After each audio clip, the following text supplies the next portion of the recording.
कहा गया कि रोहित वेमुला दलित था ही नहीं, यानी कि जो पूरी दलित प्रोवोकेशन की पॉलिटिक्स हुई है अमित शाह जी, और आज की बात नहीं है, 2016 से जो चल रही है, जब से जेएनयू में टुकड़े टुकड़े गैंग ने काम संभाला था, तो ये इसका असर नहीं हुआ है पिछले 8 सालों में। क्या ये मुद्दा नहीं बनता है चुनाव में? मुझे तो आश्चर्य ये होता है, और पूछना चाहता हूं कि ये मुद्दा क्यों नहीं है, जब आप कह रहे हैं कि मुस्लिम कोटा मुद्दा है, मगर जो SC ST को प्रोवोक पोलराइज करने की कोशिश है, ये एक चुनावी मुद्दा क्यों नहीं बनता? जरूर आपकी चैनल ने बनाना चाहिए, आप बनाइए, मीडिया ने बनाना चाहिए।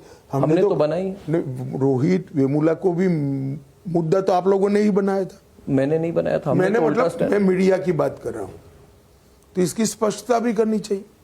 स्पष्टता तो हमने तो उजागर की है, सामने रखी है, मगर ये इलेक्शन मुद्दा क्यों नहीं बनता? नहीं, इलेक्शन मुद्दा इसलिए नहीं बनता, इसको कोई मानता ही नहीं था। उस वक्त भी सब जानते थे, सत्य जो जानते थे वो सारे जानते थे कि वो दलित नहीं थे, मगर उसमें तो पूरी कैंपस में पॉलिटिक्स और प्रोवोकेशन कब हुई? नहीं, वो तो किया, मगर क्या हुआ, उसके बाद भी चुनाव हार गए। चुनाव तो हारे ही, फिर भी अभी भी तो कह रहे हैं कि कास्ट का एक्सरे करेंगे, एक्सरे करेंगे, कितने लोग कितने पिछड़े। वो कहने की कोशिश ये कर रहे हैं कि मैं ज्यादा सोचता हूं पिछड़ों के लिए, बीजेपी नहीं सोचती। ऐसा है, राहुल गांधी जी को कम से कम मैं तो नहीं समझ पाता, इसलिए मैं निरर्थक प्रयास करने में अपना टाइम वेस्ट नहीं करता। आप समझ पाओ ऐसी आपको आशा है तो आपको जरूर प्रयास करना चाहिए। समझ जाओ इस दिन मुझे बताइएगा, तो मैं भी आपसे कुछ समझूंगा। नहीं, मगर एक्सरे वाली बात पर अमित शाह जी, क्या ये डेंजरस नहीं है पॉलिटिक्स, हर जगह जाके कहना? अरे इनको कोई सीरियस नहीं ले लेता, आप बहुत सीरियसली ले रहे हो भाई। देश में इनको कोई सीरियसली नहीं लेता, आप इतने सीरियस मत हो जाओ, जरा हंसो। इनको कोई गंभीरता से नहीं लेता। आपने रायबरेली कहाँ एक्सरे करना है, कौन सत्ता में आना है, दूर दूर तक पॉसिबिलिटी नहीं है।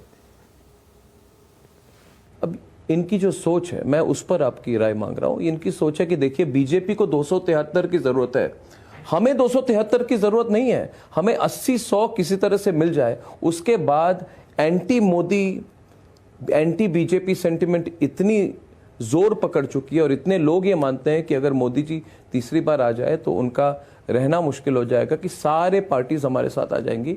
हमें 273 की जरूरत नहीं है, किसी तरह से खिचड़ी सरकार बना सकते हैं। ये उनकी थिंकिंग है, मेरी नहीं, मगर उस पर प्रणव जी, मैंने तो इस पर मेरा रिएक्शन दे दिया। हम 400 प्राप्त करने जा रहे हैं, कहां 80, कहां 100, क्या आएगा? बचेगी 142। अब उसमें से जो होगा वो जिसका हिस्सा ले जाएगा, आप जोड़ते रहो। खिचड़ी सरकार की कोई पॉलिटिक्स कहां पर, क्या 400 हमारे पास होने के बाद कौन सी खिचड़ी सरकार बननी है? देश की जनता अब स्थिर सरकार चाहती है, अड़िग नेतृत्व चाहती है, और संवेदनशील नेतृत्व चाहती है। ये 3 में से कुछ वो नहीं दे सकते।